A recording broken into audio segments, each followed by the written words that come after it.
and welcome to Horror Rewind. This is Kelly Florence. And I'm Meg Hofdahl. And this week we're talking about Children of the Corn. Woo-hoo! I don't know what sound to make. What would be an appropriate sound?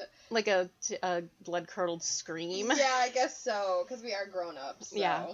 we wouldn't well, I'm going to get into that. I was going to say something about the movie already, but let's hold off. How are you? I'm so good. How are you? I know, you know why I know you're good? Because your kids started school last week.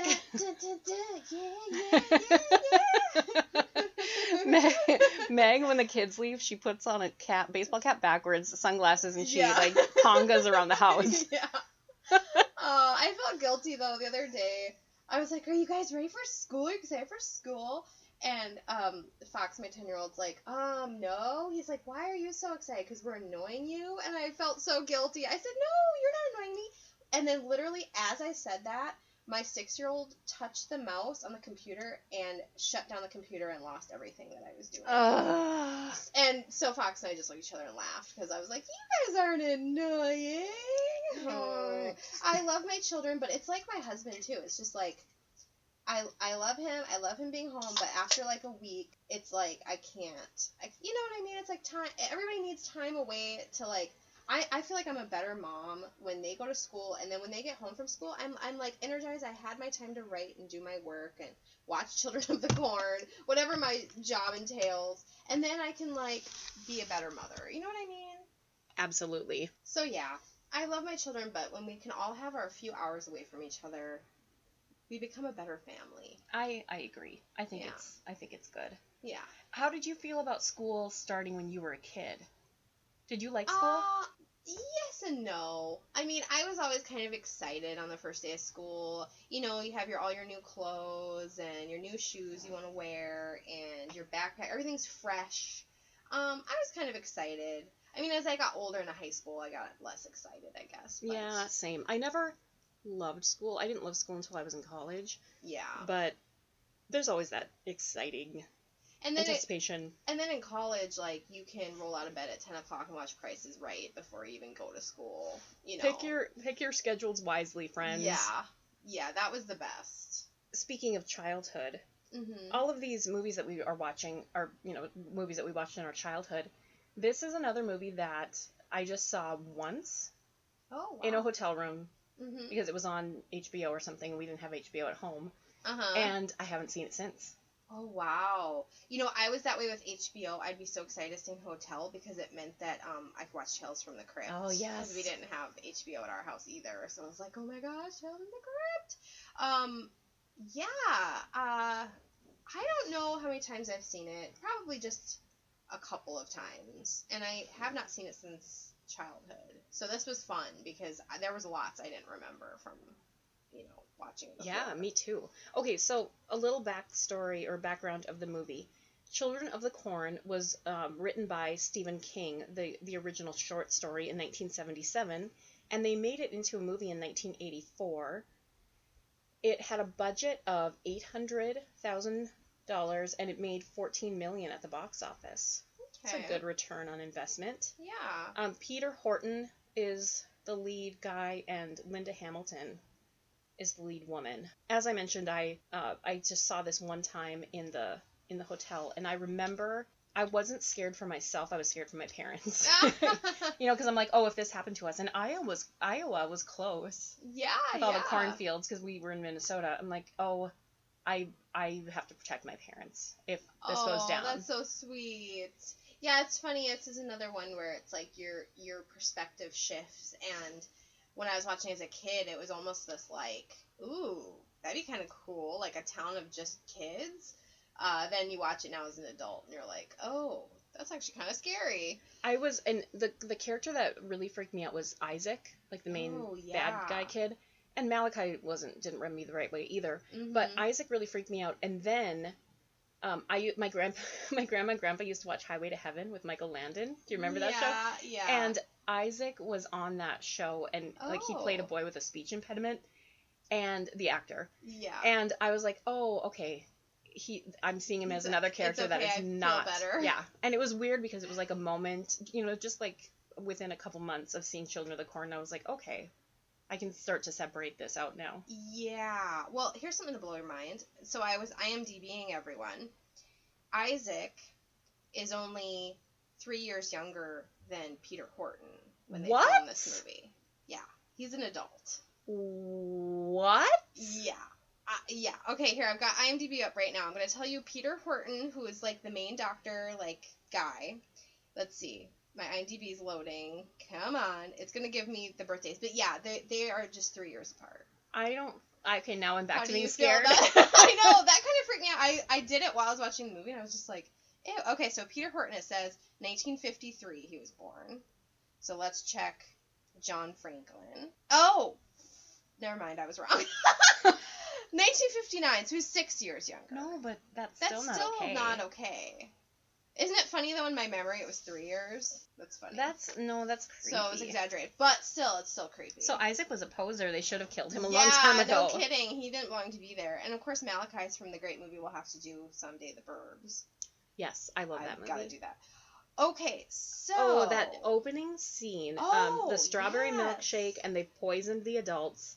And that coffee. Yes. I said that's the best way. They knew exactly how to poison adults. Because the kids aren't going to drink it. And then that quote, and a child shall lead them. Oh my gosh, yeah, I really like that first scene has stuck in my head. I think that's a great shocking. It is shocking. It really pulls you in and like, okay, I want to know about this. And to see your parents murdered, just like Batman, how would it change you? I can't even imagine. Oh my gosh, I know. It's really bloody and disturbing. Well, Dexter, the character Dexter, the serial killer, he saw somebody murdered. And he became a serial killer of serial killers. Yeah, I mean, it's gotta fuck you up. It cannot be a good thing. Okay, so, and then after that, we meet our two main characters. Right. I just got this feeling they had a really lopsided, awkward relationship. Did you? Yeah, I did not like their relationship. A side note, their bare feet on the shag carpet in the hotel room really bothered me. It made me uncomfortable. You're just thinking, like, they need to go in there with a blue light and see what's going on in there. Yeah. Oh, funny. I don't know. Like, being barefoot in some, like, older hotels always kind of makes me... Ugh. Yeah, we've seen enough, like, Datelines of where they, like, go in and show you. Okay, a movie from my childhood that I really loved was Terminator, and I loved Linda Hamilton, and I loved the sequel because she got to kick a lot of butts. Mm-hmm. And so, I kind of was, like, reminiscent of that, and we didn't get to see her. This is not a kick-ass. This is not a kick-ass Linda Hamilton. And, like, she's singing to him and stuff, and he's just being all, like, annoyed by her. I just didn't like the relationship. No, I didn't like it either. Oh, another side note. You're getting into the psyche of like, 10-year-old Kelly here. Did this happen to you? You see these movies where these couples wake up and are kissing each other in the morning. Did you think, like, something must be wrong with me because nobody in movies has morning breath? Oh, yeah. Like, everybody can wake up and kiss each other, so something must be wrong with me. But then I realized, no, that's in the movies and it's just fake. No, I remember, I never watched the show Chuck, but do you know what I'm talking about? I do. Okay. I remember there was a scene where they, like, get together, and it's, like, their first, like, scene. I just happened to see it. Like I said, I don't really know, but I know a lot of people shipped him, and I don't know what her name was. But she's a great actress. She's in Dexter. But anyway, they got together, like, in the morning when they woke up, like, as their first, like, get-together, like, having sex with each other, and I'm like, really? Really? Like, they woke up and just started making out, and I was like, morning breath? Like, that's all I can think of. Like, that's not hot, but okay. Yeah, I hear you. Oh, okay, so running through the cornfields is creepy in any movie, in every movie, because you can't tell where you're going. You don't know where someone is lurking. And then, no wonder I was scared of this movie. They murder that boy because he's trying to get away. Oh my god, I know, it's scary. It's really scary. It's like nobody is safe. Yeah, it's very creepy. And yeah, cornfield, as a short person especially, I just hate that idea of going through a cornfield. I know I'd get lost. Yeah, okay, so here's my thought on this world. You've gotten rid of all the adults, and then these silly children, they don't have any fun. They're not even allowed crayons or anything. They can't play anything. They can't play games. It stinks. It's like, wait, what's the no. point of I know, this? you got rid of all the adults. Like, what are you doing? Speaking of children, I think, child actors, they're really tough to cast because you don't always get the perfect ones. I think Stranger Things, for example, is like the perfect storm of everybody because That's everybody's why wonderful. it's successful, yeah. But I don't think everybody in this movie is great as an actor. Oh no, who are you calling out? Well, I don't know that I'm going to name names. I'm just saying not everybody is great. Yeah, fair enough. I don't like the main guy, the doctor. I don't like him either. He's just full of himself. He kind of reminded me of the dad from Pet Sematary. That, me too, and he was a doctor too. Yeah. I think Stephen King's saying something about doctors. Yeah, what's up with that? No, I don't know what happened here. Maybe you can remember. I wrote down, "Aw, the cute dog with his yellow kerchief," and then the next line I wrote, "No," with 1,000 exclamation points. Does the dog get injured or hurt? Okay. Yeah. I blocked it out. I didn't write it down. Yeah, because there's like the guy. Yeah, I know. I know. I was like, don't you fucking kill that dog, you dumb shit kids. But of course, what they do. Oh, I remember now. It was that guy at the gas station. Yeah, it was like his little dog. No. Yeah. He had his little yellow kerchief. Yeah. Oh, I said, I'm looking at my notes. So they hit that kid who was trying to escape. Yeah. Or no, is it the kid who was trying to escape? Yeah. They hit. But that's right, because he was already like. Yeah. Yeah, dead. He was dying. Yeah, Kelly did a knife motion that you can't see, but yeah. And I said, maybe check on the person you just ran over and not your girlfriend, who's clearly fine. He was like, once he ran over the kid, he like went to Linda Hamilton. He's like, are you okay? It's like, she was fine. Yeah. It's like, you just ran over a kid. Right. But anyway. I know, that's not a great move. Oh, yeah, I wrote, don't kill the dog, you brats.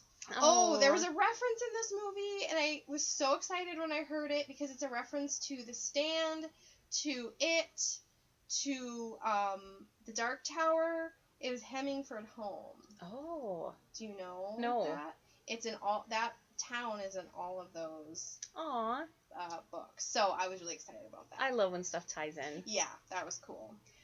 Question. Would you go investigate an abandoned town or an abandoned house?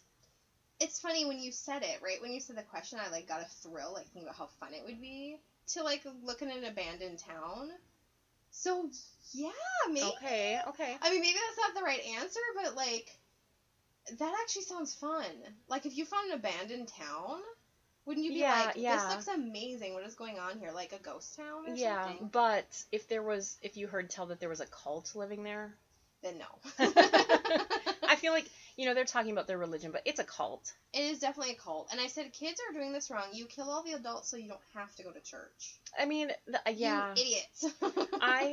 As a kid, when I watched this, I watched it fearing for my parents and being like, oh, if I tried to escape, they'd kill me too. But this rewatch, because this is the only second time I've watched it, this rewatch, I was more focused on their acting. And it kind of distracted me. Yeah. I mean, I guess that shows, like, last week we talked about It, and I wasn't distracted by the kids acting at all. No, they had some really competent actors. But, I mean, several went on to continue to act, so yeah. Oh, you know what? I did write down that it was tied into The Stand and It. Isn't that funny? Oh, you noticed it too. Good job. Let's see. Oh, it's something that's always a staple in these genres, and I'd love to know why, are creepy kid pictures, like that kids draw. Oh, right. What is it about that? Like the premonition. I think it's creepy if a kid has a premonition about something. That is creepy. Or if they know something they shouldn't know about. You've heard, like, people tell stories about, like, oh, I heard one recently. It was like, oh, they, like, mentioned they were talking to, oh, I was talking to Uncle Bob, and it was like, they didn't know Uncle Bob ever lived, and they died before they were born, or, like, people get really freaked out about that kind of stuff. So, yeah, and there's something, like, I remember in The Ring, the kid was drawing, like, yeah, The Ring. Weird pictures and stuff, and I don't know, they just see it a lot in horror movies where it's, like, it looks like an innocent kid picture, and then it's, like, somebody's, like, fallen in a well, or, like, somebody's got blood on them, or something. Yeah. It's just it's a device they use a lot. I kept writing how disturbing this movie was, and how creepy Isaac was. He's a creep, yeah, definitely. What is it about him? It's that kind of, like, childish. He has that innocence. Again, I guess it's the same thing with the pictures. It's like, Yeah. it seems like he's a child, but he's like a total asshole. I don't like that he's older than I thought he was, too. That creeps me out. Oh, I wrote down he played cousin in the Addams Family. Yes, I wrote that down, too. That's funny. cool. So that's it is the one with, like, the hair. You can't even see them, right? Yeah. He's got the, yeah. I wrote Bert's a real asshole. That's the doctor. I just don't like him. I don't like him either. And did you notice how much they kissed in this freaking movie? No, they just kept kissing. Really? It's like, I'm okay, we get it. I'm like, why do they keep kissing? Like, every time they leave each other, they have a makeout session. Oh my god, you guys. Get over it. We've been married too long. Yeah, we're old crotchety old women. Stop kissing. I wrote, never ask a man, are we safe here? He doesn't know. No, but seriously, they're in the house. Okay. Oh, okay, I need to go about, the house. It doesn't look, okay, picture your house. I want you to picture if your kids murdered you 3 years ago, what your house would look like. The houses are not messy enough. Why? Yeah, I mean, wait, unless they've made a rule that everybody has to clean. But why would you do that? This is a stupid cult. This is a so stupid cult. I would not join this cult. It's as if my kids murdered me 3 years ago because I can't keep up with my house. It's such a mess. Children of the Corn. I don't know. I feel like if I was not around, I mean, even if my husband was still around, but if I was not around, the house would just, like, fall in on itself like the house from Poltergeist. Like, it would just, like, there would be toys everywhere. Crumble. And clothes everywhere. And dishes like, everywhere. Food and, like, who's doing the dishes? No one. But these houses just had a little, like, film of dust on them. Ugh, no, not happening. We've come a long way with CGI. That's a positive spin. Yes, we've come a long way, and it makes me appreciate how brilliant CGI and all the technical elements in films are now, because we take it for granted. Oh, like, yeah. I heard people a couple weeks ago during the eclipse. Same difference. Yeah, during the eclipse, people saying, "Oh, it looked like a movie," and it's like, okay, yeah, when we compare things in real life to looking like a movie, we know that we're really great with our special effects, but the special effects, they do feel dated in this movie. Oh yeah, they do. I wrote down, I said, I think this movie would be creepier if it didn't have a supernatural component. I agree. I think it's creepy enough to think that kids have killed the adults in a town and they've run it over. I like that. I think, and I don't think they need to be like culty and religious or anything. I think them just running around messy. Right. And they're going to kill you if you come in and you're an adult. That's creepier. I think that's scarier. Because I feel like this element of the corn and this whatever is religious sort of fervor that made them kill people is not as interesting to me as if they were just, like, creepy fucking kids that killed you because they want to, like, eat ice cream for breakfast. Yeah, I agree. The movie sort of lost me there when it went too culty religious, because that's not scary to me. No. I know cults in real life are scary, and I know they exist, but in this sense it doesn't creep me out. Well, and also because there's a supernatural element, it's almost like they're not even are they even responsible for their actions? Yeah. I don't know. And then that kind of takes away the scary stuff. Yeah, I don't know. I would like to see just kids run amok. Oh, as far as I'm looking at my notes, you were talking about the CGI. I said this movie came out the same year as Elm Street, and that had better effects. Yeah. I thought. Yeah. This probably just didn't have the budget. I also wrote, I feel like if my kids killed me, they'd keep my thumb to turn the iPad on. Yeah. And I said, also, my kids wouldn't kill me because a world without electricity is their worst nightmare. Oh. Because, like, these kids, they've killed their parents. They're out living, like, in nothingness. There's nothing to do. I know. Yeah, these are definitely 80s kids. Yeah, maybe they wouldn't kill us now. That's a comforting thought. We're gonna be fine. Yeah. This whole climactic part of the movie and all of this business, they're trying to save the nice kids in quotation marks, and I was getting kind of bored. I was totally bored, and I kind of checked out, and then the end. I'm already skipping to the end because it was also, I don't know, it felt drawn out to me. It very. The girl pops up in the back seat, and then they're gonna walk. Oh God. And then they just sort of, it's this really cheesy ending where they're basically saying like, we're gonna adopt you and we're all a family now. It was so cheesy. He's an asshole. Get away from him. I don't like him. I don't like him either. He just, he's just like alpha male gross. And I don't know.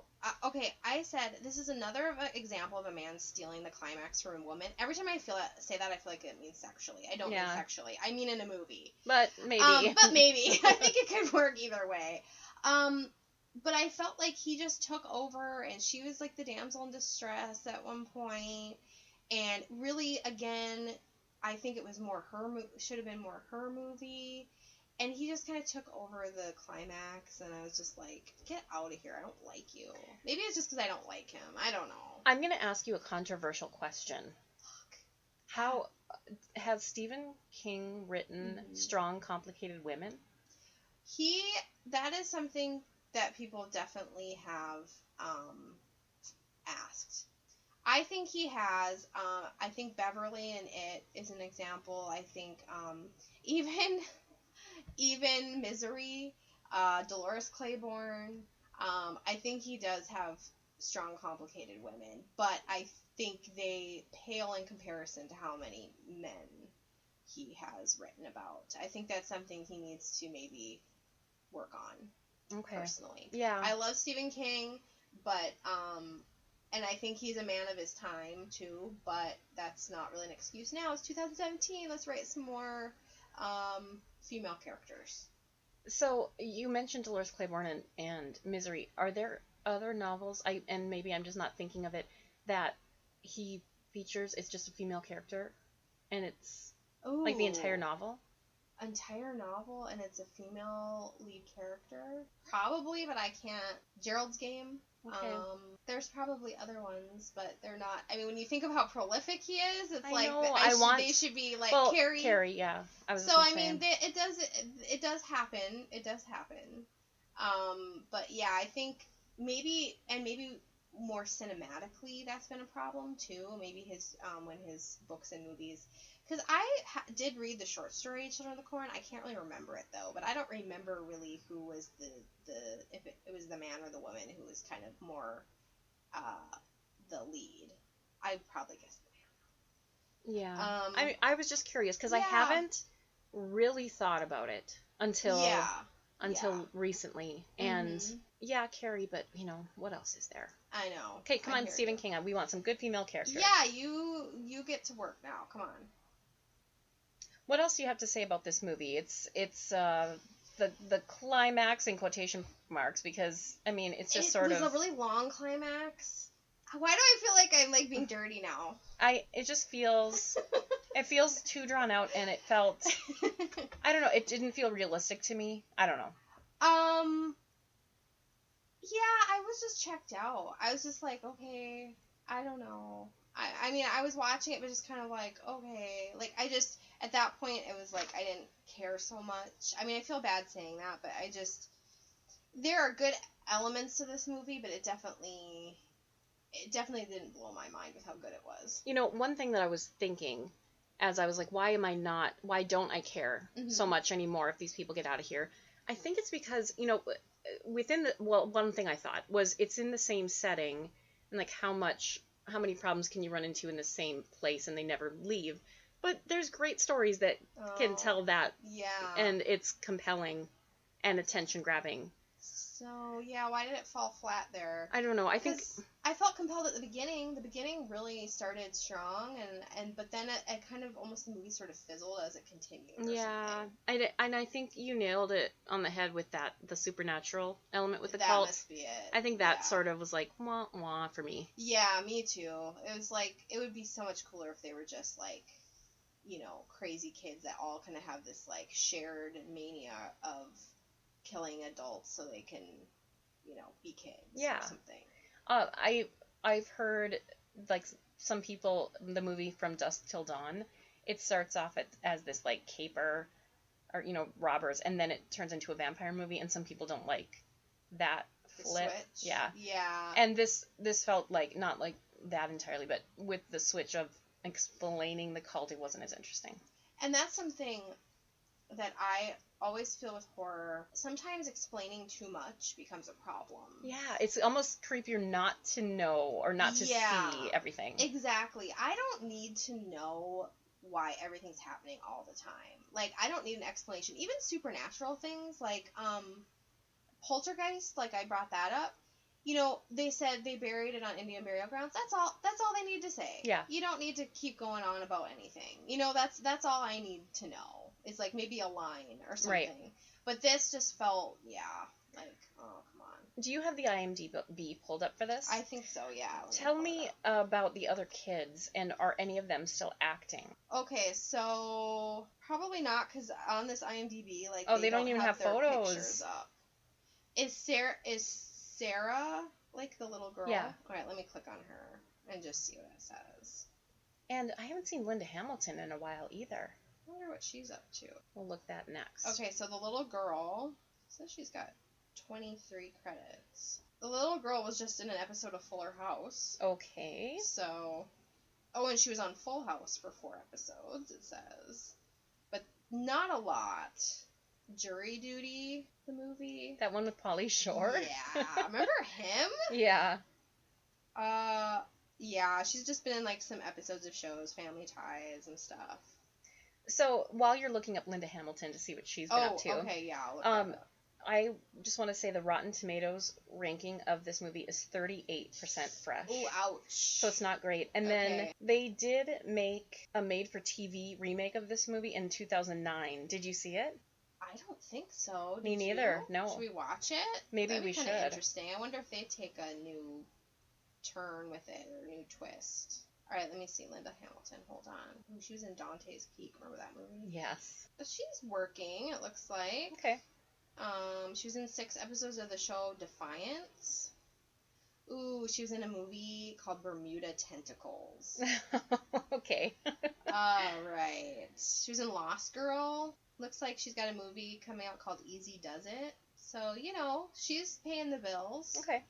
After, you know, the whole James Cameron thing. Didn't he left her for her body double. Oh. I think that's what happened. Sorry, I'm spreading rumors. I think that's what happened. Oh boy. Alright. So, should we rank this? No, we're gonna rank after the fast forward. Kelly, I don't remember how this works. I've only done this like a lot of times. It's fine, but you know what's coming up next? Ooh. Have you ever had a drink that was set on fire? No? Well, I have, and it's amazing. Oh! And Lisa is making us, it's called a Molotov, wait, no, Molotov cocktail. Cocktail for corn. Yeah, it's super cute. Oh and, you know, they throw some, I feel like they throw some, I don't know, maybe they do. Yeah, there's fire in this movie. Yeah, they do. That happens at the climax when apparently we were both asleep. But, that's amazing. And I just want to say, if anybody ever, when you make these drinks, tag us. Yes, we want to see. And use the hashtag skips and scares with an N. And scares. And horror rewind. And we want to see your drinks that you're making. So, are you ready to see or hear how to make a flaming cocktail? I'm so ready. Okay, Lisa, take it away.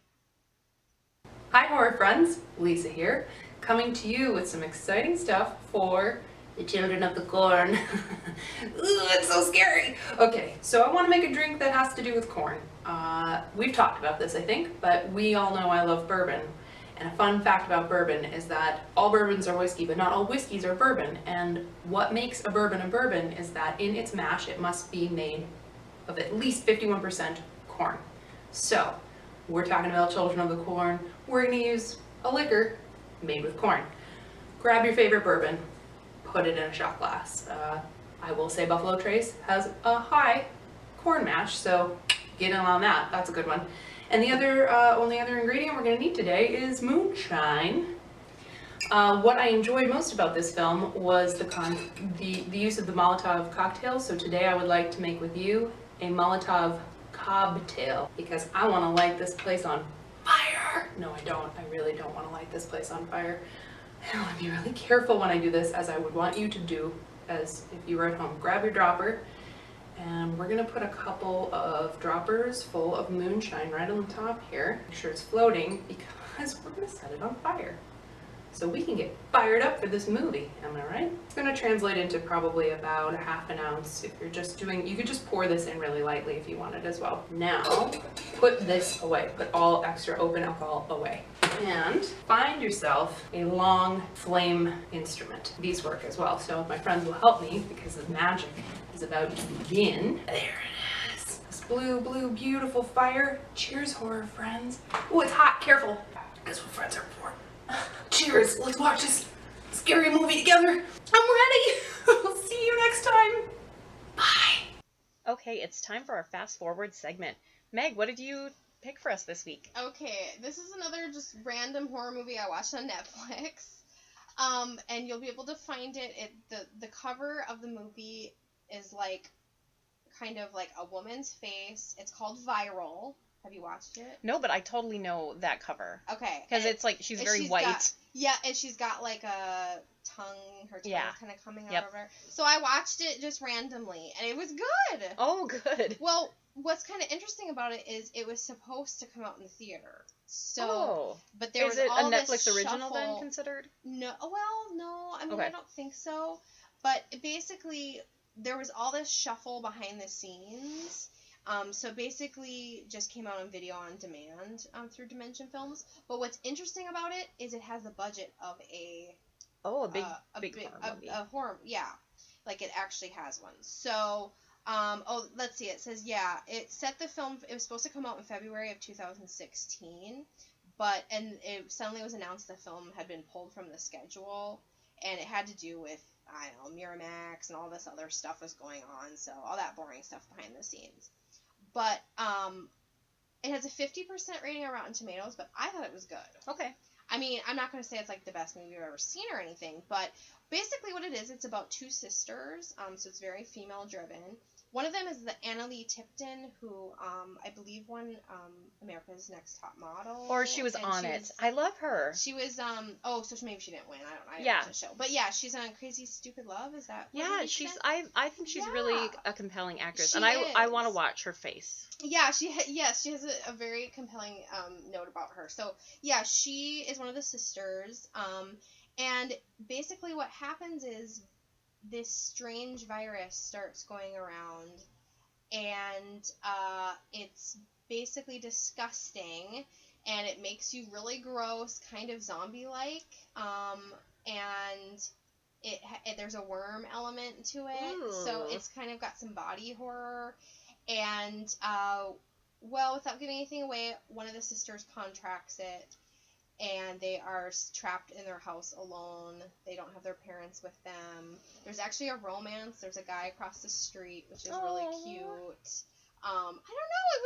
I enjoyed it. It was a fun movie. So. I love the sound of this. Those like virus movies, these outbreak things, that's creepy. It is creepy. It's kind of one of those things again where like we were talking about with Jaws, where like Jaws doesn't care. He'll just eat anyone. It's the same with this. It's like it has no discrimination. Like it can hurt or kill anybody. There's some really great scenes in this that are fun and disgusting, and it didn't take itself too seriously.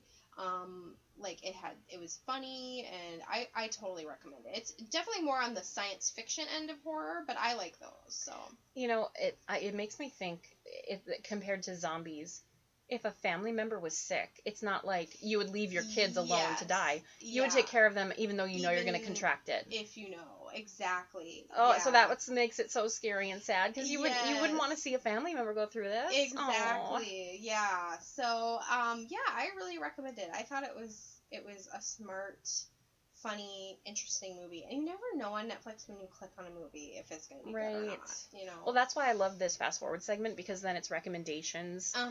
And hey, listeners, we are always looking for recommendations. So email us, tweet us, tag us in something, because we want to know and we want to hear what you have to recommend. You can even call into our anchor station, and you can even say, don't publish this, but here's my recommendation. Also, like when we choose a movie and we talk about a movie like we just did, with Children of the Corn. I honestly would love to hear counterpoints. I Yes. would love to hear people say Children of the Corn is such a great horror movie and this is why. Or it I will love honestly, this. Yeah. Maybe it won't necessarily change my mind, but it'll certainly make me like go, oh yeah, actually that is a good scene. I forgot about that, or you know what I mean? Yeah, so, definitely. I love to hear counterpoints. Well, tell me the name of your fast forward movie again. Viral. Okay. So let's do our rankings. We need to rank Children of the Corn, and Viral.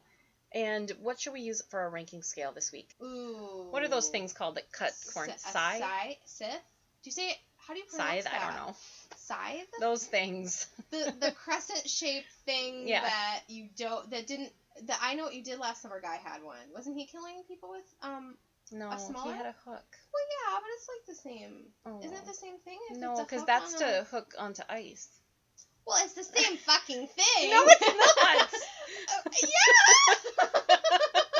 A hook is a hook. No, a scythe isn't a hook. It's a knife because you're cutting corn. Oh, I guess so. You're saying a scythe is like sharp all the way around, and a hook's just sharp on the end. Yes. Okay. This podcast is over. All right, fair enough. Okay, so scythe, Sith, what are we calling it? Yeah. What are we calling this thing? Should I Google it? Yeah, let's Google how to pronounce it just so we don't. But how our ranking scale works, 0 is you hated it, 10 being it's a perfect movie. Sorry, go ahead. I just realized something. 10 being it's a perfect movie. How many of those corn cutting things would you rank Children of the Corn? And what did you realize? I just realized that we didn't talk about the Bechdel test last week or this week. And Well, also I wanted to refresh. I had somebody say to me, can you, and when I say somebody, I mean my mom, say, Hi, Pat. could you remind us what the Bechdel test is again? So could you remind people? Okay, so we have these questions, and we haven't been doing them the past few weeks because we felt like some of them were redundant because we're talking about if the movie feels dated and all of that. But one thing that we were checking out is if the movie passes the Bechdel test. The Bechdel test is that two women have to talk to each other, have a conversation in a movie, and the conversation cannot be about a man. So what about Children of the Corn? I don't know. No. Does a little girl count? I don't know. I don't know either. I'd say no. No, I don't think because there's not. I mean, there's only one female adult. And just side note, I feel, and I said this before, like after this rewatch of all these movies, I've been feeling like that.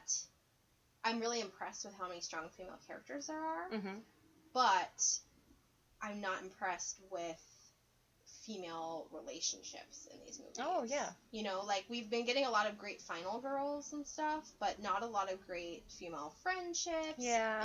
And, a movie should pass the Bechdel test with flying colors. Yeah. When it we should have be to no go, question. When we have to go, like, then it's not. Yeah. It's not really passing, is it? So, okay, I'm going to play. Oh, on the Google Voice thing? The Google Voice thing into the microphone. See if it works. Scythe. Let's do it again. Scythe. Scythe. Scythe. Scythe. Scythe. Scythe. Okay. Scythe. How many scythes would you give Children of the Corn?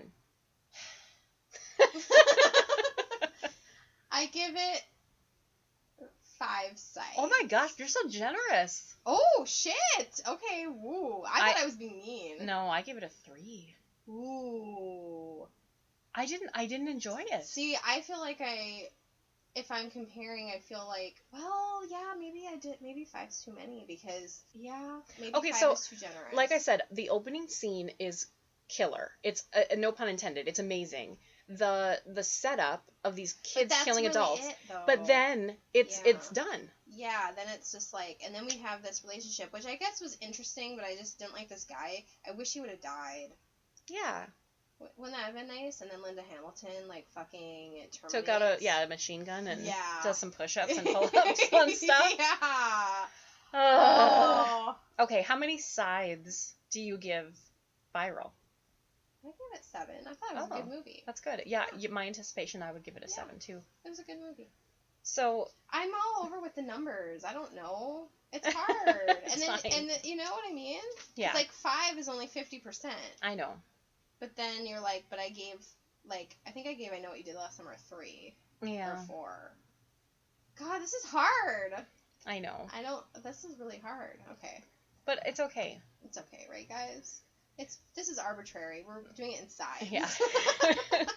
Hey, we want to say, be careful if you're drinking your flaming drinks, because we don't want to be responsible for anybody's burned faces. We don't want to Freddy Krueger you. No, that would be bad. Yeah. Be careful. And make sure, call us. If this is your favorite movie, call into Anchor, tell us why, and change our minds. Yeah, we'll listen to you. We want to know. Yeah. Guess what? We're going to Atlanta soon. I'm so excited. This is so exciting. We're going to be at the Women in Horror Film Festival, and Meg is going to be there with her books. I'm going to be there with Gothic Gifts. Lisa's going to be there with her mixology drinks, and we're going to have so much fun, and we can't wait to see you if you are in the area. Stop by and see us. Yes, this will be Atlanta. That's the area. So yeah, come by and visit. We would love it.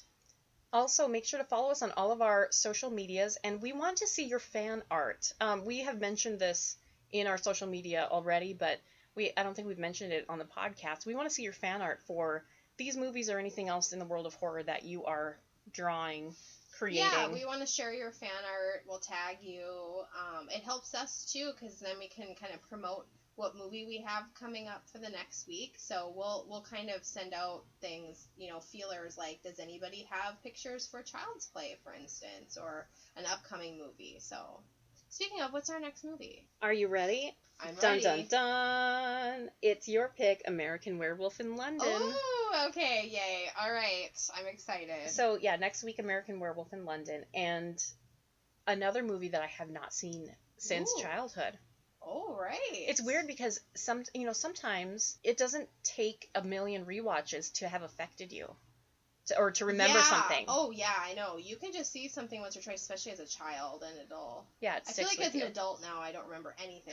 I know. Well, I think you and I both used to be like, oh, my mom doesn't remember if we watched this or whatever. Yeah. And my mom always jokes. She says, well, did I see that movie and did I like it? Because she doesn't even remember. Yeah. Does your mom remember movies? No, she rented the same movie like 3 times. So, love you, Mom! Yeah, we're becoming our mothers, and that's okay, because our mothers are awesome. That's right. That's right. There are worse fates. But it happens. You don't remember things. You don't. It's the mom brain and just the grown-up brain of like, there's so too many boring things you have to think about, like taxes and laundry and mortality. Oh, no biggie. Yeah. All right, so let's not talk about that. Yeah, okay. So have a good week, everybody, and we'll see you in the horror section.